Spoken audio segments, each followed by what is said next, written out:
Welcome in everybody into another episode of Bulletin Sports Talk. I'm your host, Brian Rathbone of the Bulletin. And on today's show, we have LJ Castillo of the Oregon High Desert Storm, where we're going to talk a little bit about his football path that brought him all the way from Lamont, Texas, all the way here to Central Oregon. So anyway, here's LJ. All right, joining us now is LJ Castillo of the Oregon High Desert Storm. LJ, how you doing today? I'm doing great, man. How are you doing today? I'm just happy it's no longer 110 degrees out here and just dying in the heat. And that's what I'm happy about. It's a little dry, but I'm glad at 110, like you said. Exactly.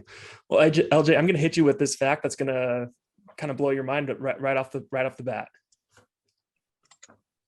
You and I, we have the same birthday. We both have the same birthday? Yes.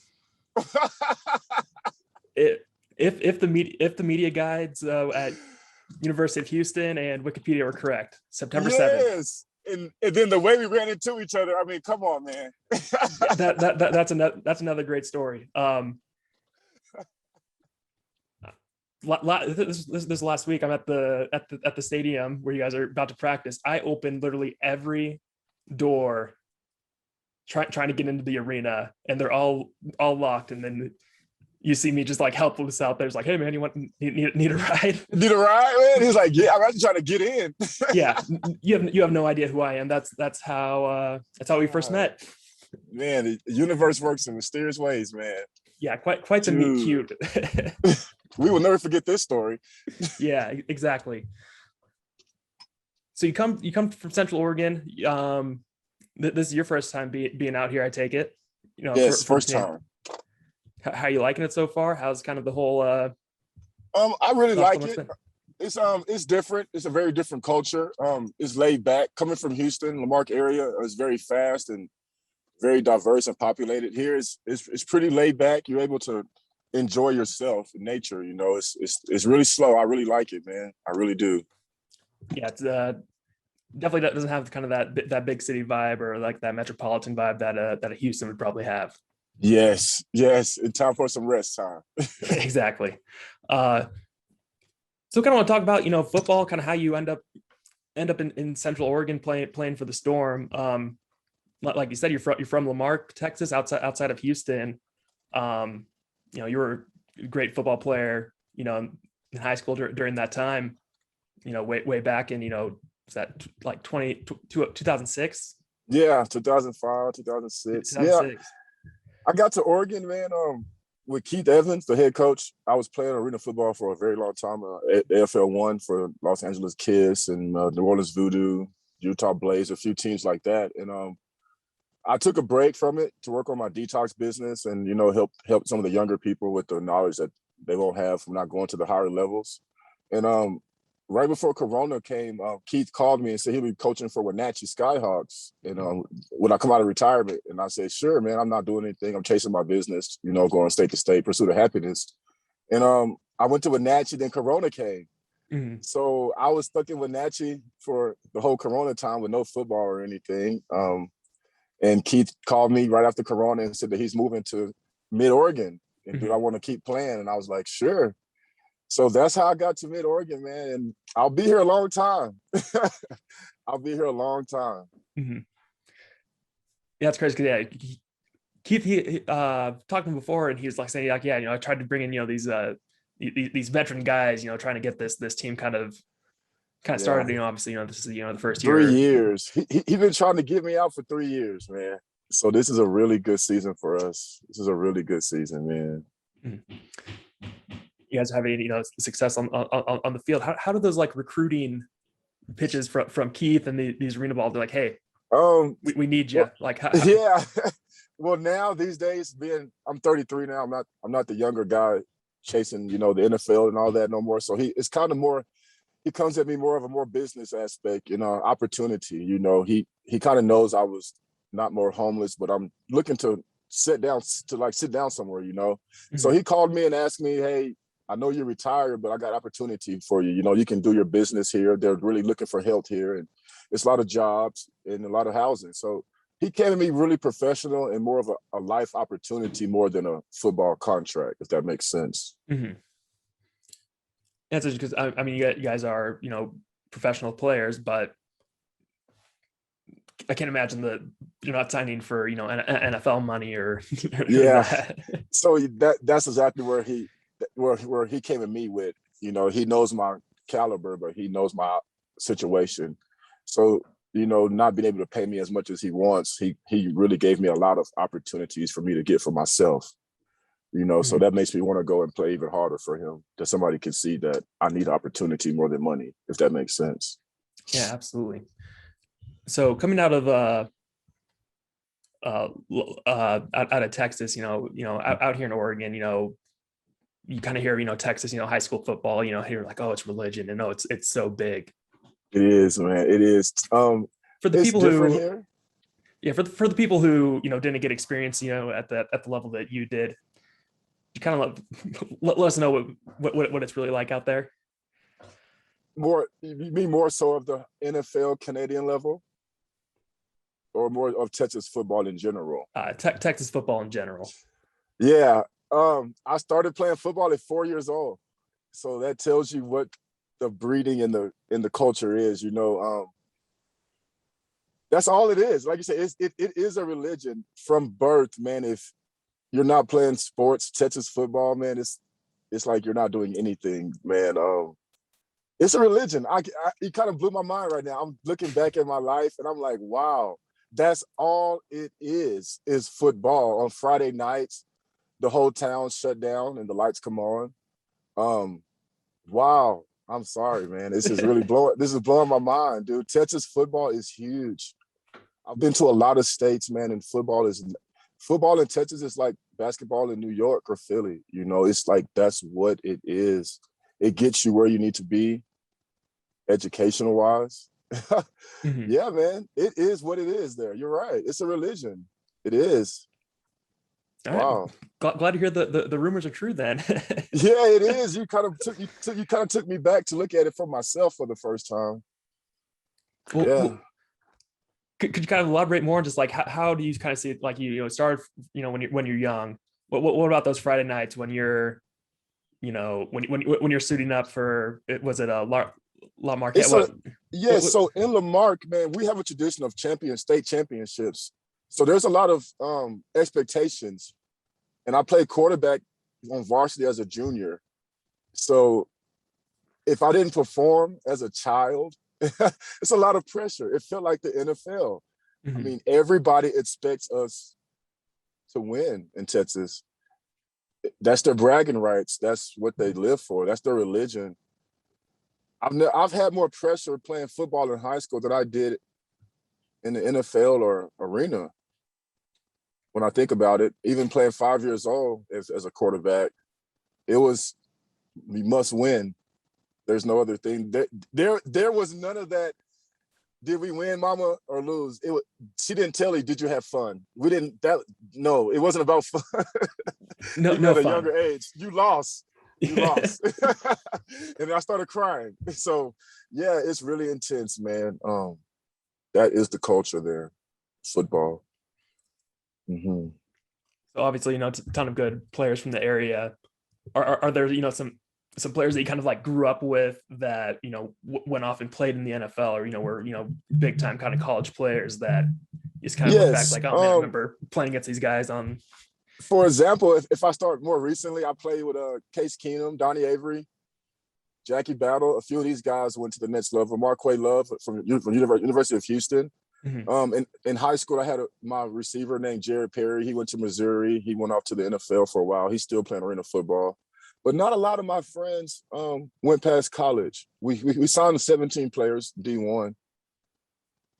But to be honest with you, man, the love of the game dwindles after high school, mid-college, because you start realizing that it's really a business. It's your passion gets pulled if you not making that money. You know what I mean?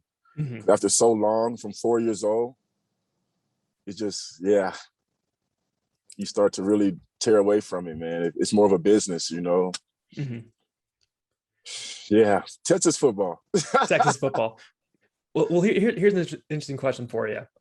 You're a quarterback in high school, good, Mm-hmm. you know, MVPs, players of the year, all these things. You switched to Wide receiver receiver, in mid college. college. Did Yeah. when you're getting recruited, do they like, hey, we want you to move her to receiver? So this is a big story right here. If you don't Okay, here want, we if you go. want to talk about it, a lot of people don't know this story. I'll Let's get bring it up into it. now at 33. So in high school, like you said, I was very popular compared to Vince Young and some of those other people. I was recruited as a quarterback by Art Browse and Alan Waddell from U of H. They came to all my football games. They said my mom, came to my house, came to my basketball games as a quarterback. And I was behind Kevin Cobb and Blake Joseph at the time, and me and Case Keenum came in at the same time, and we was competing. And when the Coach Browse took that $1 million offer to Baylor and didn't go to our bowl game, Coach Summerlin came in and moved me to receiver and basically handed it to Case Keenum. So that's the story of how I turned into a receiver dang near mid-season of my career. So yeah, man, I basically gave my position up to Case Keenum, man, and went from there. So he went pretty far. I played with him. He was pretty good, man. He was a pretty good player. Yeah, But still getting those checks. yeah, they still getting the checks. 20,000 a week, brother. You can't complain. Yeah. You can't complain.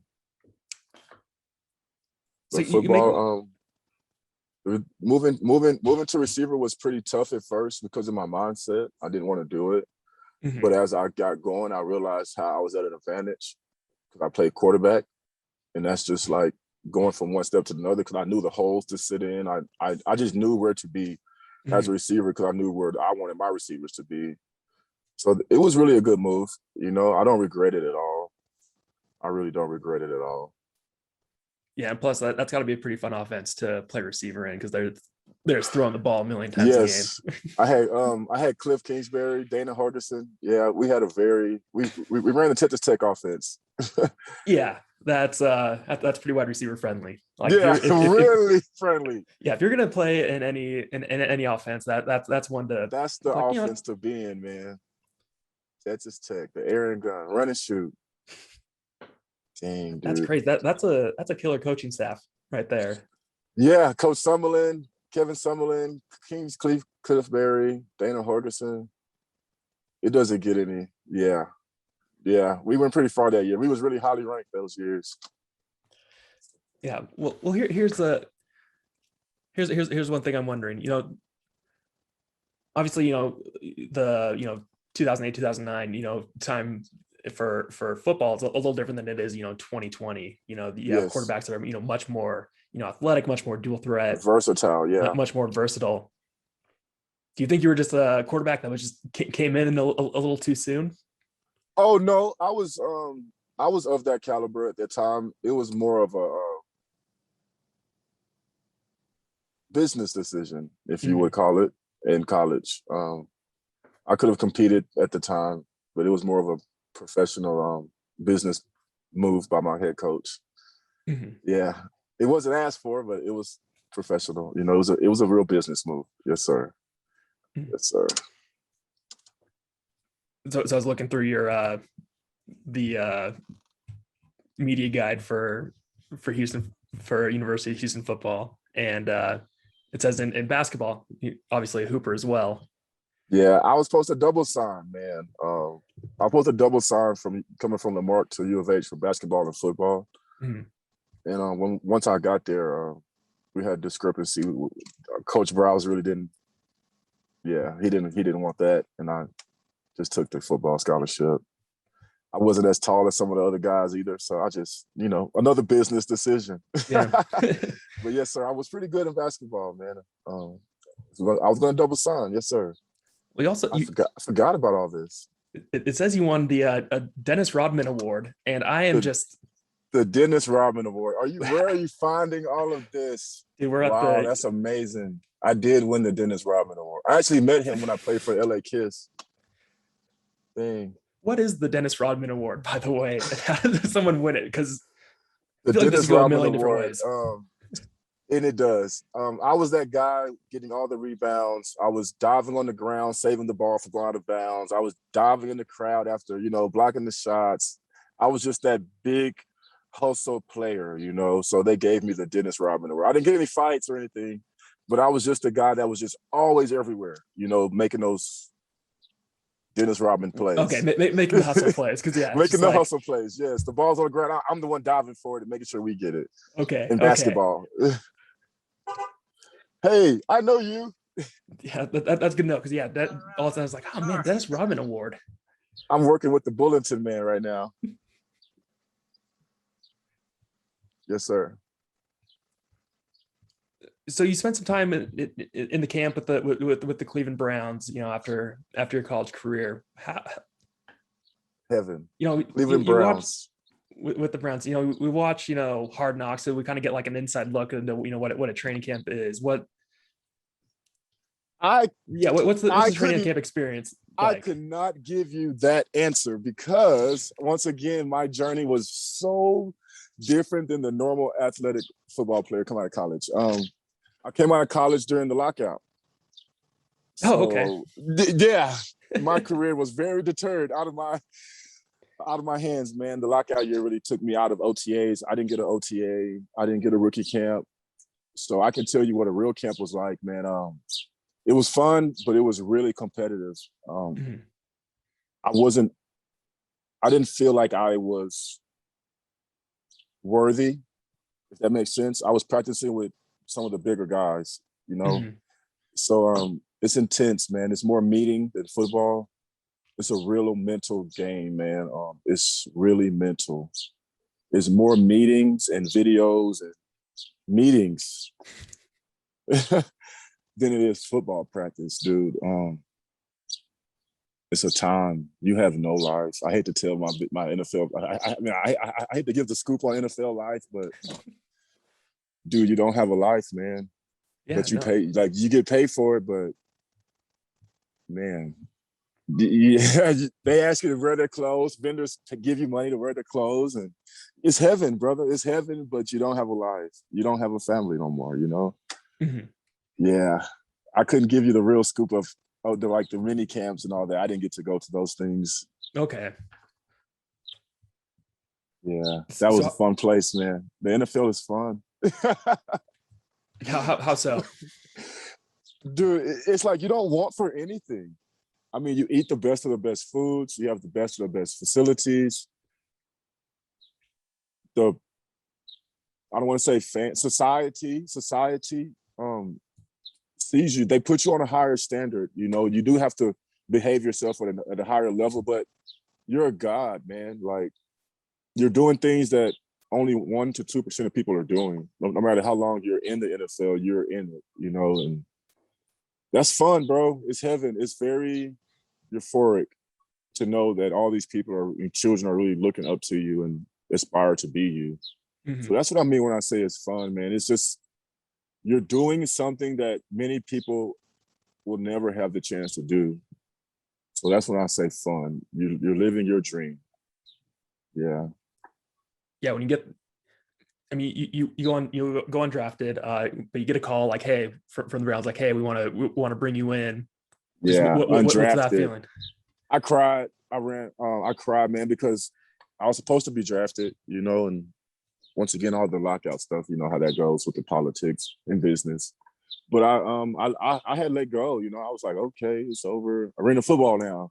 And you're right. I did get a call from the Browns randomly, and I was very excited, man. I was stunned. If you ever expected something so much, and once you get it, you don't really feel it. That's kind of how I was at first. I was like, in the most humble way, I was like, I knew it, but then it hit me when I hung up, and I was like, wow. It was a moment when I didn't realize that I didn't think I was going to get a call, so I just had to really humble myself within myself. And I cried like maybe an hour. But it was a good feeling just to know that, hey, I didn't get drafted, but I can still go and have a chance. You know what I mean? Yeah. And so now you're a vet with the in the arena league, obviously a much different game, smaller fields, you got that wall to deal with. That wall is undefeated. Arena football is not NFL football. I don't know too many NFL players that's going to walk off the NFL field and play arena football. It's more intense, it's more dangerous, and it's more impact. It's faster. It's a whole new game, dude. Like, it's a gladiator sport. Arena football is a lot more crushing to the body. Yeah.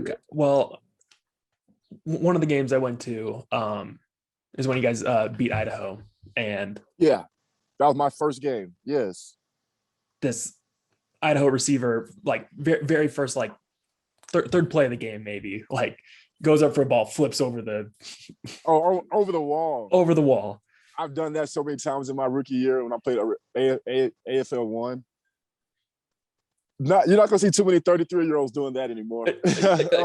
Yeah, talk about a business decision. Yeah, that's exactly what it is. When you're young, like when I was, and that kid is, you're not thinking about any of that. You know what I mean? You're just trying to get the ball and win for your team. That wall is undefeated, though. You really don't see the wall if you're into the game, man. Like, you really don't. Like, you don't see it. Dude, that's how you see us going over so easy. And there's another guy just like catches, just crushes in the wall. It's like, oh man, that just like. I seen one guy run through the door, but it was messed up. So that's the only time I can say that the wall is undefeated. The wall's lost once. Yes, one time in my knowledge. It's like Father Time's undefeated. The Wall's, close second with one loss. Yes. So LJ, you guys are, kind of closing down the regular season. You guys are kind of in a good spot where I imagine you guys want to be going into the postseason. How do you just kind of feel in, these last couple of weeks? What do you feel like your team kind of needs to get going? Just to remember that we're good. I know that sounds very contradictory on what we need to do to get going, but we need to remember that we are good. Nobody else would say that, but we need to remember that we're good. Like, we are a good team. I don't feel like my team always knows that. I feel like we're so good that they don't know that they're good. If that makes sense. Yeah, no, just like, keep pushing. Hey, we've beaten the best teams in the league. Yeah, we're beating the best teams in the league. We can do this. Every team that was undefeated this year, you guys, we have beat them. I'm not saying that we need confidence, but they're too humble. There you go. We have a very humble team, and that can really hurt us. I had a college coach back in Delta State. He told me, he said, you can't win a championship with a team full of choir boys. And it took me a few years to realize what he meant. But yeah, you can't have a team full of good guys. The whole team. It's not going to work. So, we're a really humble team, and I want them to remember that we're good, and we already beat the best of the league. Yeah. All right, LJ. Well, hey, I'll let you get back to whatever you're doing. I appreciate you taking, the 20 minutes or so. It's great talking with you. And yes, sir. I have another thing with Bulletin, and this is very fun. I appreciate you guys. Yeah, absolutely, man. Hey, thanks for picking me up when I was lost at the stadium that one day. Well, I picked myself up. You got the same birthday. Exactly. You're a couple years older than me, but yeah, same birthday, September 7th. September 7th, man. Virgos. That's a good thing. Well, shoot, man, I really appreciate it, and I'm down anytime. If it's every day, please call. I'm down. All right, we'll do, LJ. Well, hey, you have a good rest of your day. You too, brother. That's it for today's show. Thanks again for LJ for joining in, and thanks for everyone for making it this far in the show. Remember, you can subscribe to this show on YouTube, on Spotify, and on iTunes. It's also available on the Bulletin's website. So anyway, thanks again. We'll be back in next week.